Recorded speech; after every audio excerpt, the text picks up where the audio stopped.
went through phases with Mark when we were picking specs of our space. We knew that we wanted to be in Austin, which medical real estate in Austin is very difficult to come by, especially this large. Hi, I'm Dr. Alyssa Dawson. I am the co-founder of Groovy Dental. It took us actually about a year and a half to find the space, and that's primarily because of COVID. My name is Trenton Dawson. I'm the co-owner of Groovy Dental.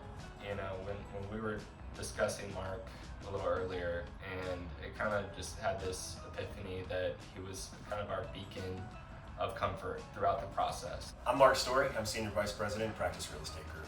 When we looked at different areas, we had 3 or 4 different areas that presented the right opportunity from a demographic and competition standpoint. In the middle of our search, COVID hit, so constructions came to a halt. Once, dental offices were able to reopen again, we continued our search. Just with even labor shortages, supply shortages, getting equipment into the offices was all its own challenge. And so the space alone seemed like a hurdle, and then we just hit the whole 400 meters of hurdles. Figuring out the location and really where we wanted to really kind of settle down and set our roots was actually really probably the most difficult decision, was trying to kind of locate a location that we wanted to work in.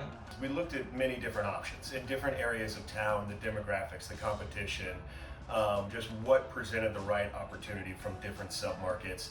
And it just so happened that I found this listing through a broker that we work with, and it's a second generation dental space. And I thought, hey, let's just go take a look at it, see what it presents, and if it's the right one, we can take it further down the road. And if it's not, we'll keep searching for the right opportunity.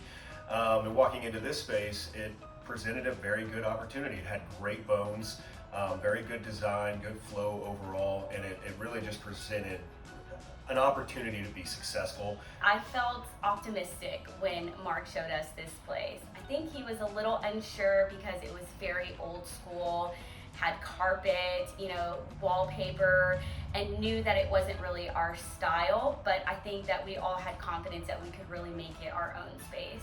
Walking into this space, seeing it already built out as a dental practice was kind of reassuring in a sense that we felt comfortable with it. So we kind of knew what we could use, what we couldn't use, and kind of gave us the confidence to move forward with it. Knowing that a second generation space is the right one for you is oftentimes a very tough question to answer.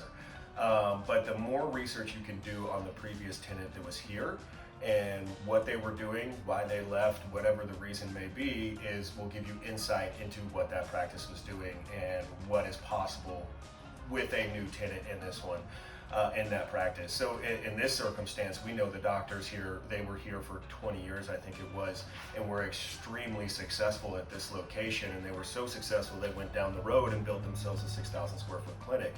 So the first 2.5 months, we're seeing a higher than expected number of patients, which is really reassuring. Coming in, we've superseded our expectations with patient volume and been able to keep busy. Practice Real Estate superseded my expectations. It went so far beyond that every step of the process, down to recommending a stellar CPA, which has nothing to do with my real estate. Mark was there throughout that entire process. So I feel like from day one of us looking to today of us opening, it's just been a great journey with him.